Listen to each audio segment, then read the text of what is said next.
So, and then we'll compile your questions in the chat. Those will get recorded too. And then for those that we can wait on, we'll answer them next week, and or during the week. If you're unable to get into the chat or can't do it on the chat, or you think of something after the meeting, you can call into, or you can email our UMSL HR inbox, umslhr@umsl.edu, with your questions, and we'll respond to that as well.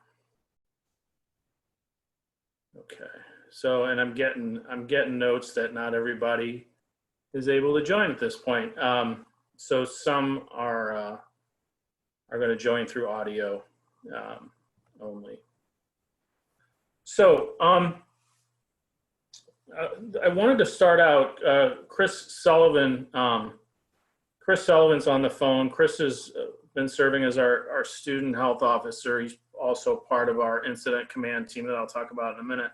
And I wanted to give him a chance to give us just an update on kind of what the current situation is. Chris, are you on? Yes, I am. I am here. All right. Good afternoon, everybody. So as Jim mentioned, I'm one of the 5 members of the Unified Command. Jim, you're going to talk a little bit more about what that's about and how we're organized with that? Right.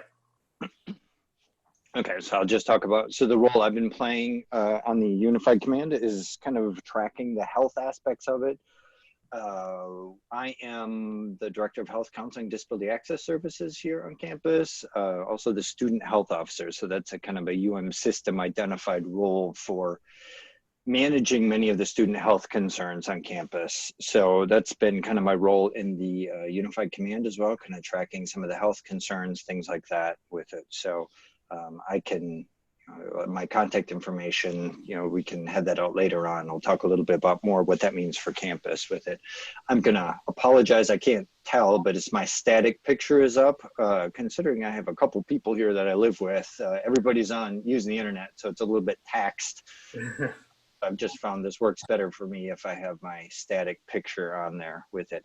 So I'm gonna just give a kind of a real brief rundown. I know people have been spending a lot of time looking at the news and kind of tracking things, through our own different media sources with it, but I'm gonna just kind of report some of the information that's available with it and kind of what we're doing on campus and just maybe some things to kind of keep in mind as we're kind of looking at this with it. So we have, we're dealing with this COVID-19 outbreak that is, kind of across the globe at this point with it. This is a coronavirus that emerged in 2019 with it.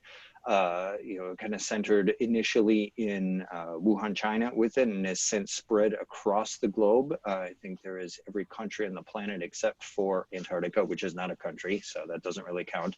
But it's in place everywhere in the world right now with it. So as of just a couple of seconds ago when I checked, looks like we're about 440,000 cases across the world, and I'll talk a little bit about limits of what that means about reported cases in just a moment. Here in the United States, we have roughly 55,000 cases. In Missouri, the updated numbers come out around 2 p.m. with it through the state, and they're at about 255 right now. St. Louis County, we have 100 cases. In St. Louis City, there's about 23. Illinois has about 1,500. So thus far on campus, and again, I've been kind of tasked with tracking this, we have only had the very sad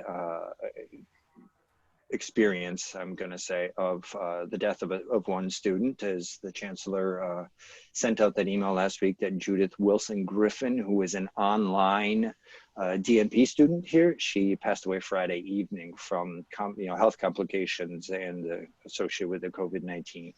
To the best of my knowledge, at 12:35 on March 25th with it, I find myself kind of specifying when I'm speaking about things lately with it. I do not have any information that we have any other faculty, staff, or student that is a positive case of COVID-19 on campus right now. I did want to say a little bit, just kind of the testing limit. So, we've seen that these numbers are, kind of rapidly ramping up over the course of the last week with it. I think it's important to kind of keep in mind just the uncertain nature of this outbreak with it, related to those testing numbers. The United States, this is not a political comment, this is just a statement of fact with it. The United States really was very late to the game in kind of wide scale testing of people. And, and here in Missouri in particular, we are really struggling to have a clear picture of what our current circumstances are. What is the extent of the outbreak with it? The state has really struggled with having widespread testing be available. As I'm sure many of you have heard, primary care physicians are unclear about what they can do to get, patients tested that they have concerns about.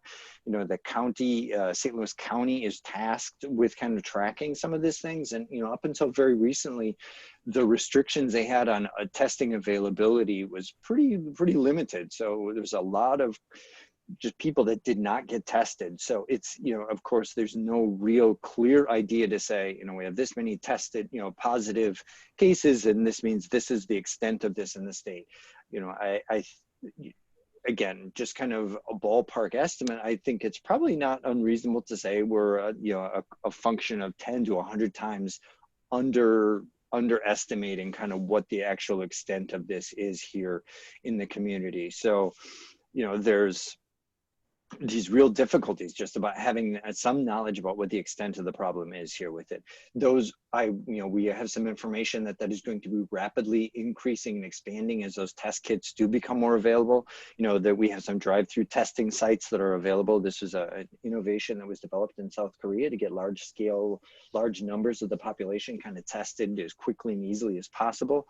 So there's a couple sites here in St. Louis County, there's some in St. Louis City with it, about just allowing a greater sense. And, at a certain point, it gives us good information about what the kind of the nature of the outbreak, or how many people are affected by this. But at a certain point, those numbers are going to become less relevant, just as we're confronted with the difficulties of gaining just access to treatment. And we'll talk about, treatment in just a moment, that we don't have clear treatment. It's really kind of dealing with the symptoms and the difficulties that people are experiencing as a result of this. There is no identified medication that can really address directly the SARS-CoV-2, which is the virus that leads to COVID-19, that really goes after that virus because it's new. It's a novel coronavirus that just recently emerged. Again, you've been reading a lot about some medications that are promising, but looking at 70 of them. So it's, we're a long ways away from having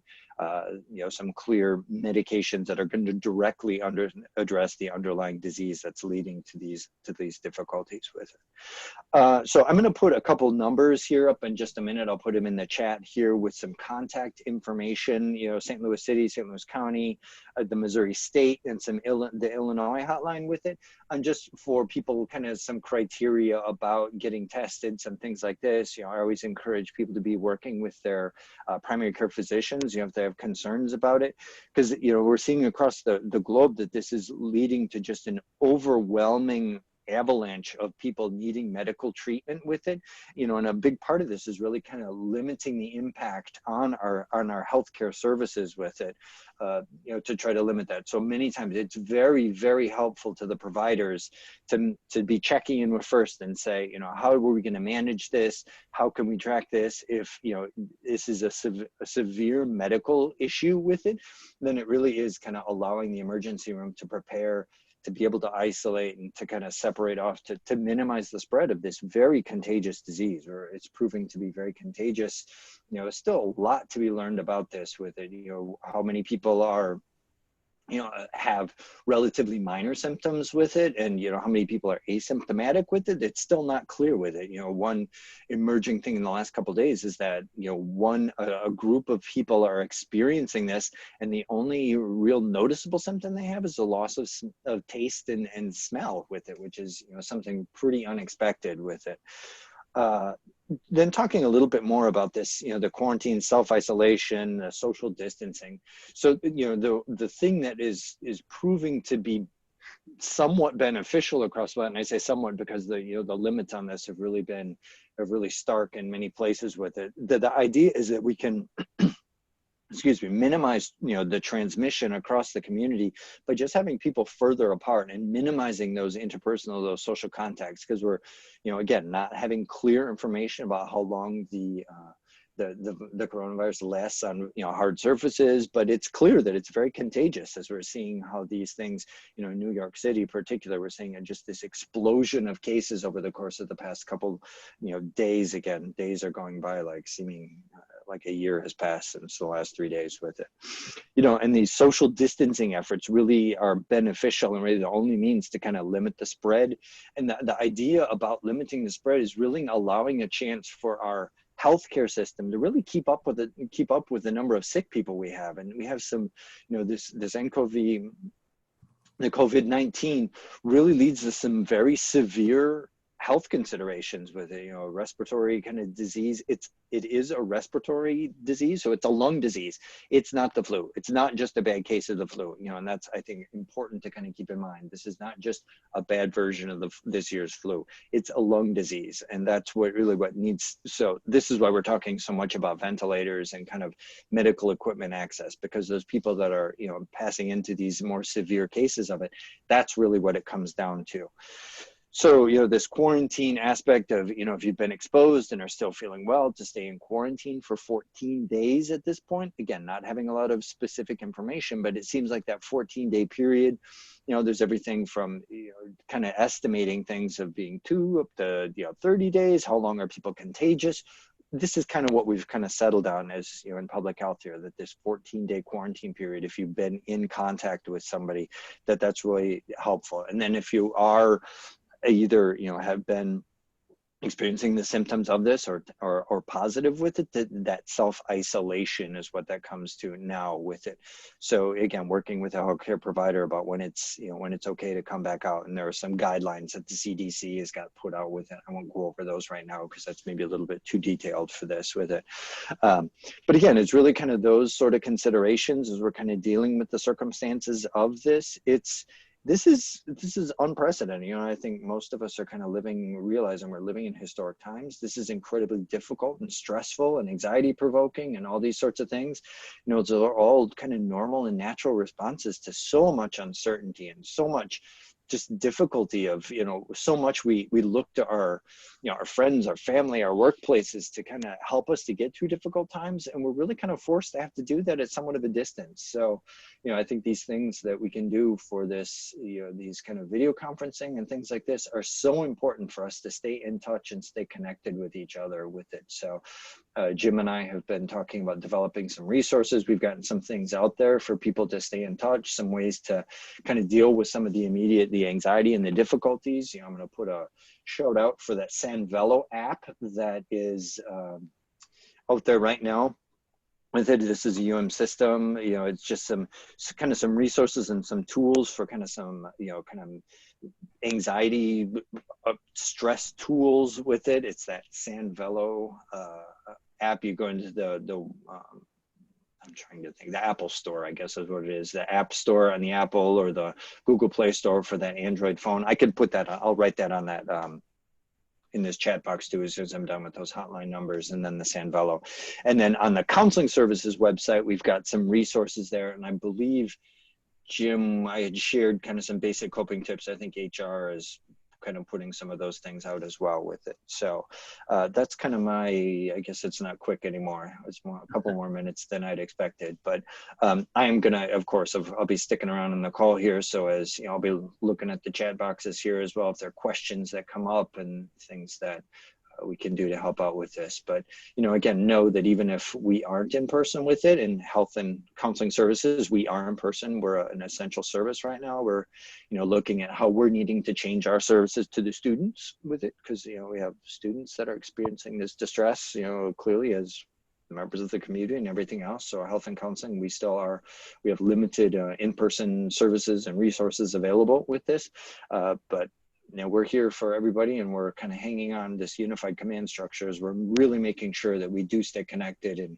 provide information and support to you all that are, doing the hard work of trying to do what we can to kind of continue to do the important work that we do as university community members here.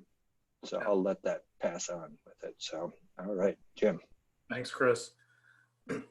So I don't know if any of you are followers of Brene Brown. She's a professor from the University of Houston and kind of an expert in the leadership area. And she just launched a podcast, and her latest blog post had to do with what she called FFTs. To use polite language, it's freaking first times, which is what this Zoom call is with this many people on it. So if you have folks, I know folks have tried to get in. There's apparently a limit of 300 people. So just let them know if you're getting emails or contacted. We will post the link to this, and we'll fix that before next week to make sure that as many people can get in as possible.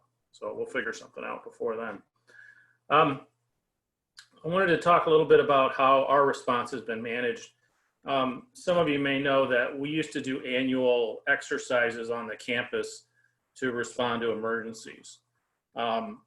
We've responded to civil unrest. We've done tabletop exercises to do that, to respond to active shooters on campus, to respond to a number of things. It's only been about a week and a half ago. We did the same kind of tabletop exercise for this situation, for how to deal with the pandemic.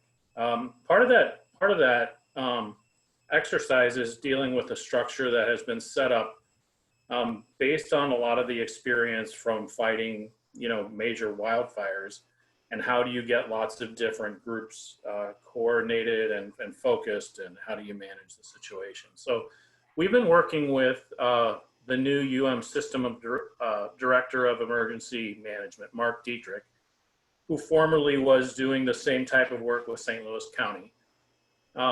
And we've set up a local team on the campus that includes Chris Sullivan and I, DeAndre Braddox, Marie Mora, Bob Samples, and Justin Roberts.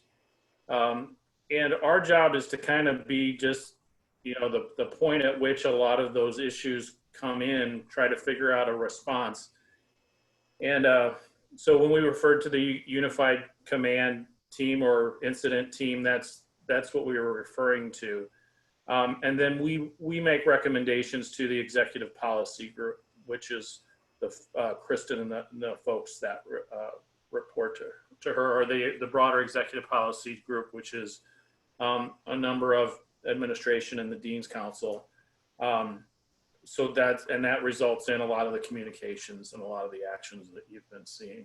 So there is a structure in place, and there are tons of meetings going on both at the campus and at the system level to make sure that we're responding responsibly to this.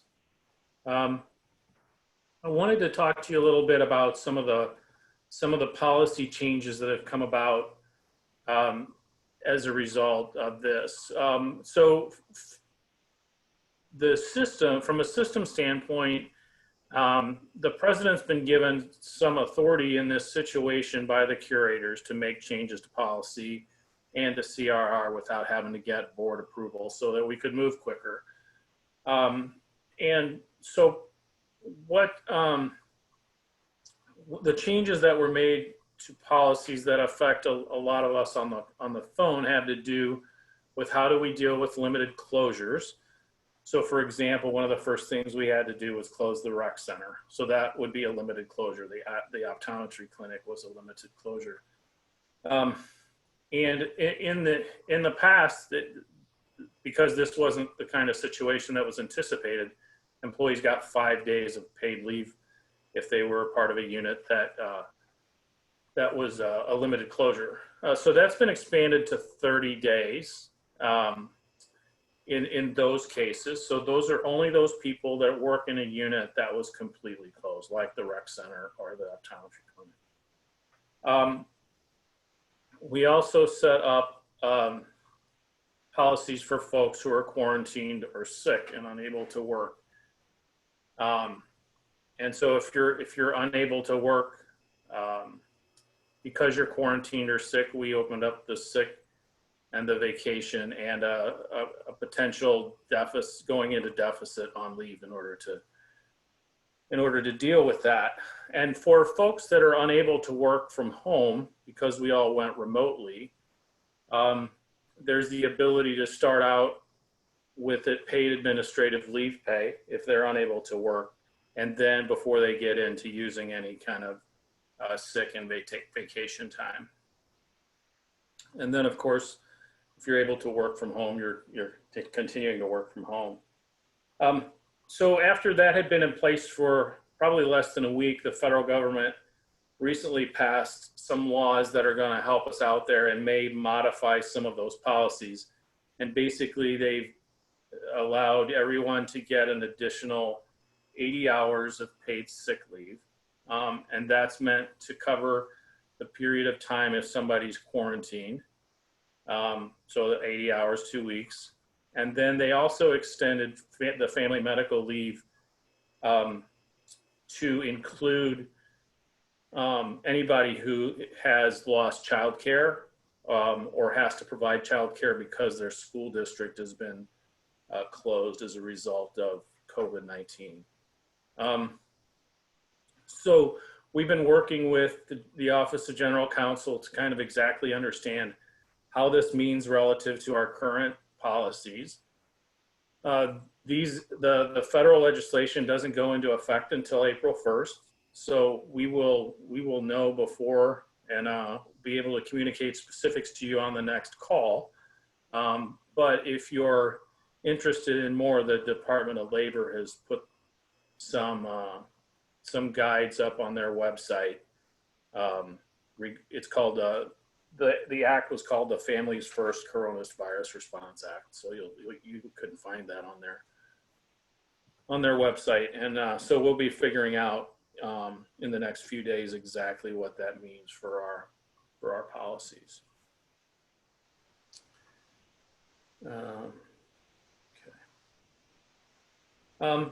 So well, one of the things that Zoom allows is we want to get into kind of working remotely, and like to be able to kind of see what sort of people's biggest challenge, if you will, as those of you that have been working remotely. I'm going to throw these questions up and just kind of give us an idea of what's been your biggest challenge as you've worked from home.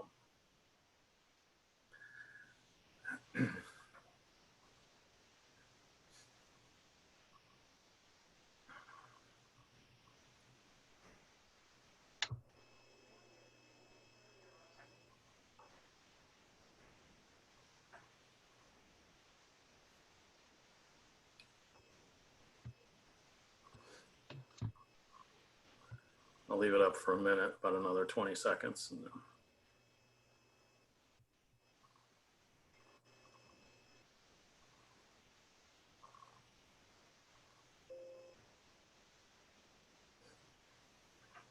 Okay. All right, looks like voting's kind of slowed down. So I'm gonna end the poll, and I'll just show this up. These are anonymous, by the way. I don't see who's responding. So it looks like technology's kind of the winner, and so that kind of points out for the next week, I think, where we can work and where we can help people a little bit. Hopefully, some of the things we're going to talk about next will help, because a lot of us are kind of adjusting to doing things that we weren't used to doing with technology that we weren't used to using. Lack of connection, we kind of expected that. And again, hopefully, as we start using this technology, we'll be able to connect more as we're remote. We've talked about that in just about every different type of meeting I've been in, this comes up, and the importance of if you lead a group of people of just touching base one-on-one, and if you didn't do sort of touch meetings or regular meetings, Zoom is a great way if you can't be there in person to get people connected and just have a work related, but also just kind of a conversation about how things are going. Eating and snacking. There's tons of articles out there, kind of how to make sure you can stay healthy while you're doing this. So we'll close that poll. Our next one is actually Mark Monroe. Are you on the call? Yeah. Okay. So Mark is with IT. We're going to move in and talk specifically about technology next, and take a look at what resources are available and how they might be able to help. So Mark, you want to take it away? Sure. So good afternoon. We all should have gotten an email today from University Communications talking about Office 365, Microsoft Office 365. It is a tool we've been working to roll out for quite some time, and we finally got all of the licenses for it put in place, and it is available now for all faculty, staff, and students to use. It has some wonderful tools in it that we can use to work remotely. One of those tools, you may have seen it in the email, it's called Teams. Teams is kind of a nice all-around tool. It does a lot of things. It has chat and instant messaging built into it. It has the ability to do what I call digital phone calls. I can just bring up a team member and there's a little phone next to them, and I hit the phone and we can just have a little chat right over there instead of emailing back and forth. It has Teams, which is why it's called Teams, which is groups of people that can chat instead of having one email message that gets passed back and forth 500 times between everybody and you get lost in it. You can create your team conversations based on topics. And a really great tool that you guys are going to love once you start using it is the ability to easily and securely, since I'm the information security officer, I care about that, easily and securely share files with each other. So we do definitely recommend that you go out to portal.office.com and log in with your SSO at umsystem.edu address and check it out. There is an app called Teams. You can download it on iPad. I use it on my iPad a lot. You can do it on your phone, which isn't showing up on the screen. Okay, you can do it on the phone because again, it's a great chat IM feature. So if somebody's trying to get a hold of me, it pops right up on there just like a text message. And you can do it on your Mac or Windows PC. Inside there, we recommend you use Teams and create what I recommend is that you create a team for your department or subgroup within your department. If you're a huge department, like within IT, we created a team and I put all 70 of us in there. And then each area in IT, like our networking guys, created what we call a channel. And then I have a security channel, and Jane has a direct reports channel, and they're all under one team. And you'll see that when you get in. At first, we started creating separate teams for everything. And then we realized it's hard to kind of communicate through the team wall. But if you create one team for your area and put what they call channels underneath each team, it's easier to move from channel to channel. And you can make some of those channels private. So by default, everybody can be a member, but you can make them private. So there's only certain conversations. And then when you share files within that private channel, they're private files too, that not everybody can see. So I just wanted to give you a little heads up. The tool is available. It's great. I know email is blowing up right now for a variety of reasons. But the great thing is our Teams channels have been solid as a rock, and we can just message each other in Teams all we want and not be broken down because we can't get our emails. So it's a great tool to keep in touch. And it also has videoing like Zoom. So you can turn video on and chat with each other and have meetings with each other. Although I don't know, I kind of like Zoom better.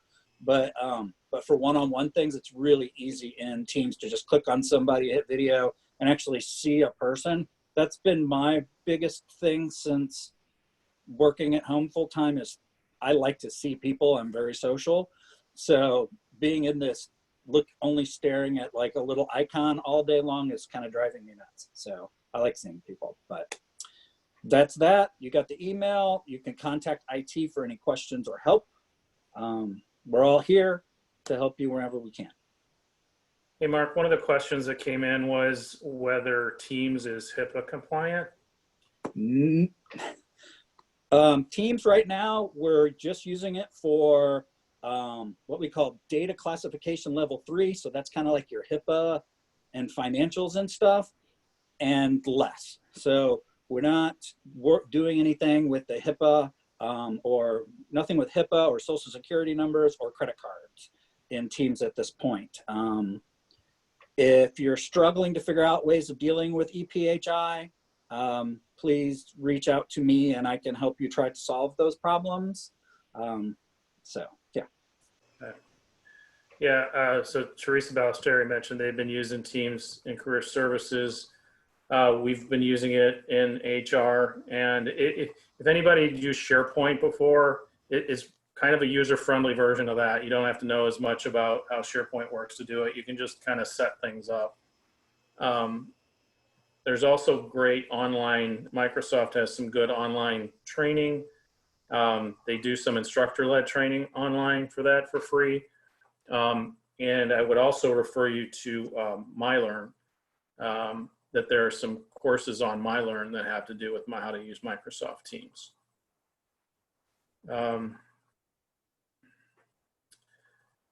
Danielle asked if we should use Teams instead of Google Drive. What's your thought there, Mark? That's really a personal preference. It's very similar. Some people really love Google Drive. Some people really love Microsoft Teams. Personally, I like Teams because my programs that I'm so tied into, like Excel and Word and PowerPoint, are really fully integrated in there. And they do work with your Google Drive too. It's just my personal is I tend to lean towards Teams because I tend to lean towards the Microsoft products. But I think for all of us, it'll be kind of an area where the groups that we work in will sort of migrate towards our Google Drives or our Team Drives. Okay, good. All right, and then Chris Sheets shared that the URL is portal.office.com. That's in the group chat as well. We've also been using I guess my team was using Skype a lot before for Instant Messenger. I didn't use it that much, but it's been also a great, if you're using Teams, you probably don't need it, but everybody's got it on their computer. Mark, any comments or suggestions about Instant Messenger? Well, with the Skype, not everybody has an account. Okay. So with Teams, everybody has an account. So I would really recommend going that direction. Yeah, good. And then the last one I know that our group has used is Softphone. And I hope I'm not opening a bag of worms for you here, but can you talk a little bit about that, Mark?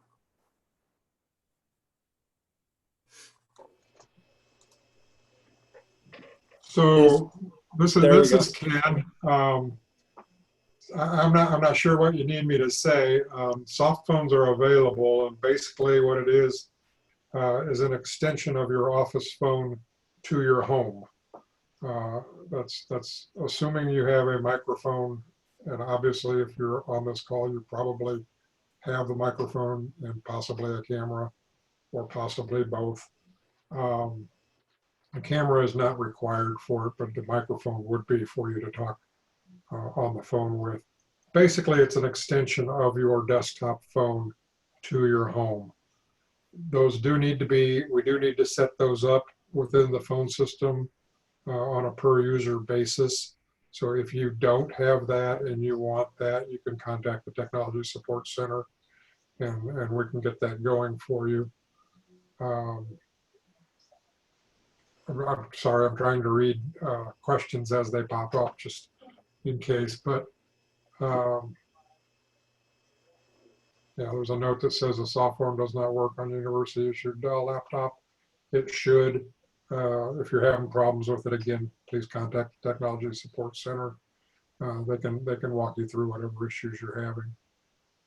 I will say that one thing we discovered in our group is that the difference between remote desktop and having that laptop. So if you're using a laptop just to get to your desktop computer on campus, the soft phone has to be installed on your laptop. It can't be installed on the desktop that you're remoting into. Yeah, that is correct. Okay, we had a couple of questions. Mail on campus.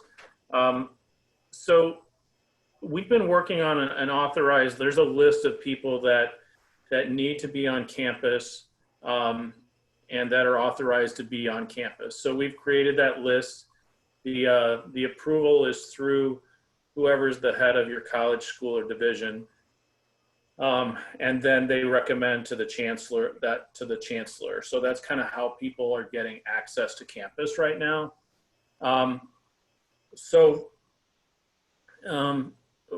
The mail has been held at the post office. They're continuing to sort it, but the intent was that people would pick it up at the post office. Packages are being delivered. We just made arrangements, thanks to Daryl Ives for moving quickly on this, because the post office was accepting all the packages that were being delivered and they were running out of space. So those will be now delivered to the RCEW, where there's some space that they can store packages without running out. So my suggestion would be, if your unit doesn't have somebody, that you get with the head of your college, school, or division and find out who's designated to receive mail. What we don't want is to have every department have a person going to campus only to pick up mail. So we're trying to, if one person can go and hit it for multiple departments, then that's ideal. Okay. So those are kind of the agenda items that I had intended for the call. And then I just want to kind of open it up to questions. Looks like a lot of people are putting them in the chat, but let's see if we can try to do this in a somewhat orderly way. But if you have a question, feel free, unmute yourself and ask.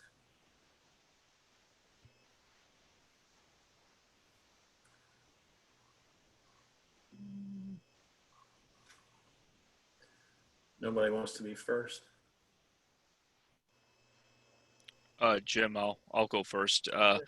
Has there been any discussions or talks about the summer semester, and if that's going to happen on campus, or is it going to be virtual like the spring semester has been? I was on a call this morning that President Choi led, and I believe the answer to that is that the provosts are still discussing that, and that a final decision hasn't been made, but will be made soon. And each campus is going to kind of be able to make the right decision for their campus. So there's not going to be a system-wide decision on summer. It'll be each university making that decision. So is there also, for the University Child Development Center, is that also a separate governance outside of just on campus, north, south academic? Do you mean it's, so that was another one that was, I believe, a limited closure where we had to close the Child Development Center. So that's so that comes under UMSL as part of the College of Education. Okay. Yeah, so if I can jump in there. I mean, I think we have a really difficult time right now kind of forecasting how this is going to go, when things are going to be back up, what the summer semester is going to look like, when the UCDC is going to be able to back up. We really just need to kind of see how this is going to evolve and what this is going to progress like in the coming days and weeks with it. So I know that's incredibly unsettling to not really know You know, am I going to be back in the office on April 12th? And is it going to be the 19th? What about kids? You know, if you have little people at home, when are they going to be back in school with it? So it's really kind of, you know, taking this, you know, and I hate to say this, but kind of on a day by day sort of basis, really kind of figuring this out. You know, it's so many of the decisions, you know, coming from this, you know, as we've been talking about through the unified command structure, it's like weeks go by in minutes with it as we get things lined up, as, you know, Jim can attest to this. We get things lined up.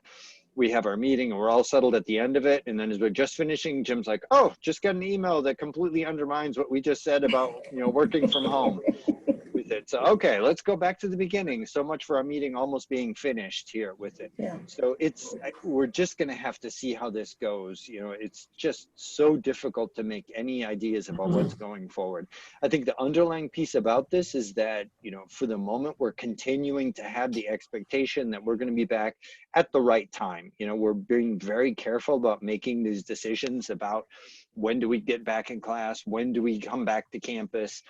We're being very measured in this. There's so many conversations that are going on and taking place, and so many sources of information, consulting with our public health authorities, you know, our governing structures, system, the system president's office with it. So it's, you know, if there's any reassurance that, you know, for the one email you're seeing that's going out to the campus, there have been about, maybe 400 emails, 200 phone conversations, and, you know, dozens of people involved in arguing, fighting. Most of the time we don't argue a real lot, but, you know, there are some active discussions, we'll say, just trying to figure out what this is going to mean for the campus as we're moving forward with it. So that's kind of where things stand with it. And I hate to say that we just don't know what this is going to bring.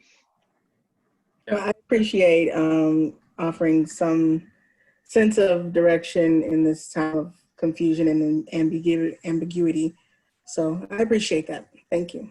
And you know, the working through this, I mean, if what you're just seeing is those regular emails from the chancellor and not behind the scenes, I think, you know, a lot of what has been done, some of the things that the system has done, for example, in terms of getting courses online quickly, in terms of how do we respond to these stay-at-home orders, what do we give employees who need to get to campus?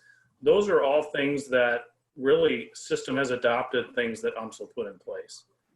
And so this structure is really serving us well, and I feel like we're well led and very confident in terms of our ability to address a lot of these kinds of issues. And I think we're probably the first one that has had, you know, a Zoom meeting like this for staff. Staff are getting together on other campuses in smaller groups, but in terms of kind of a broader discussion, I think we're first in that too.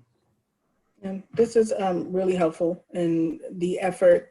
And I know it's a lot of information to get to a lot of people and trying to get everyone on the same page, but I'm particularly proud of being part of the university for many reasons, but this transition has been less chaotic than what it could have been.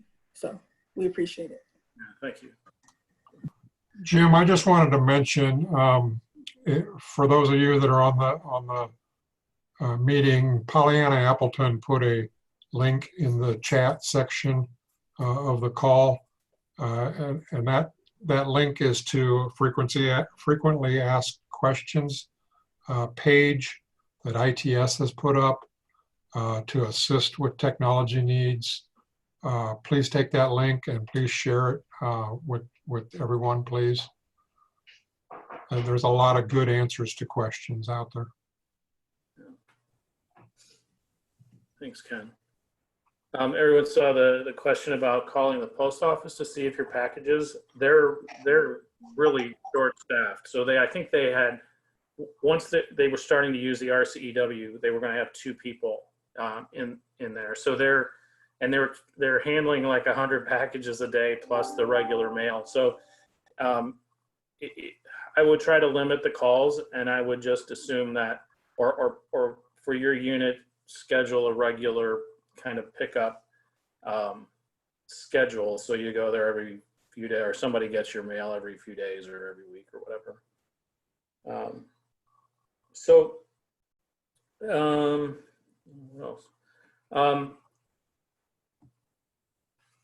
Somebody asked about, and this was a confusion on other campuses regarding the administrative pay.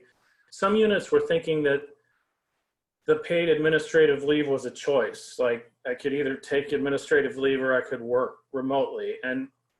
So if you're hearing that, that's not the case. If people are able to work remotely, they're working remotely. So administrative leave is not an option for them.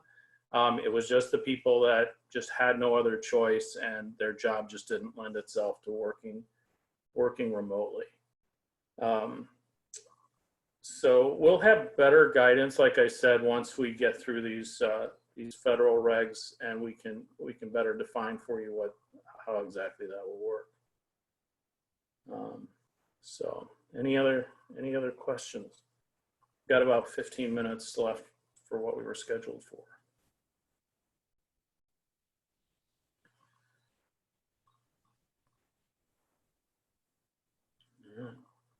I'm not going to force anybody to ask questions. So we'll kind of close this off. I appreciate everybody that called in today. You'll get a quick survey after the end of the call. So let us know if you found the call helpful. And then we'll plan on meeting again next week, April 1st, same time, April 2nd at 12:30. And we'll work out, I saw some comments that somebody's going to help me get the limit on the call increased, so we'll be able to accommodate everybody then. In the meantime, umsl.hr@umsl.edu if you have questions. And with that, I'll just wish everybody a good day. Enjoy, the grass is still growing, the flowers are still coming up, the birds are still chirping, so take some time to enjoy that as well. And we'll see you next week, if not before. Hey, Thanks, there's Jim. one other question on there regarding admin leave. What about employees who don't have enough work at home to cover 40 hours, their full shift? So they could cover those hours with admin leave. Okay. You shouldn't lose pay as a result of COVID-19. So whatever it is that's going to make you whole in pay should be done. So, but talk to your supervisor. There may be projects, there may be something else that you can do to get a full 40. Let's try to do that. And then if you can't, certainly use that admin leave. But you'll have to talk with, because we have to track that admin leave to see how much at home work there is for people to do. So your supervisor will probably be in contact with the unit leader and with HR probably to get those discussions happening. But Tara, there was also a question about part-time leave, and are part-time employees and admin leave? Did you answer that already?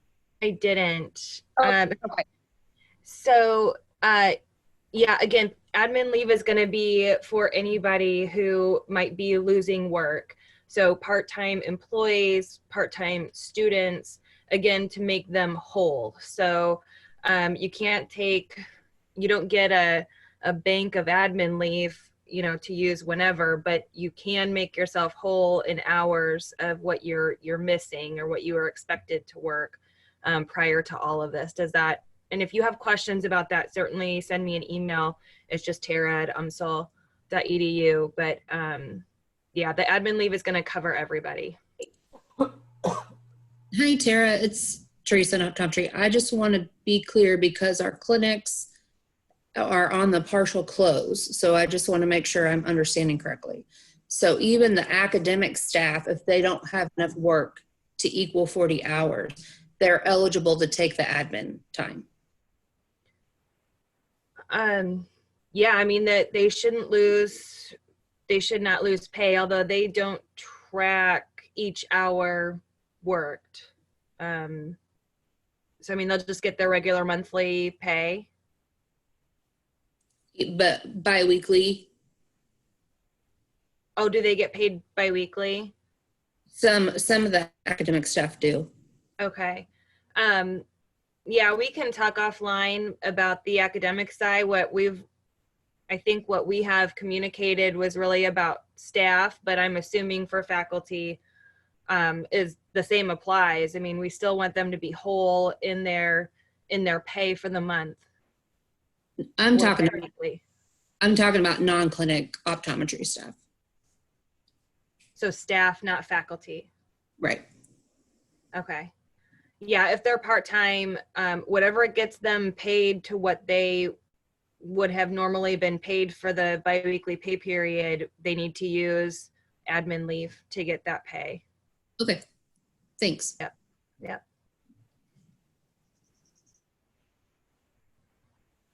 All right, anybody else? Thanks, Tara, for jumping on. Yeah, no problem. Okay, enjoy the rest of your day. All right, thank you. Bye-bye. Bye.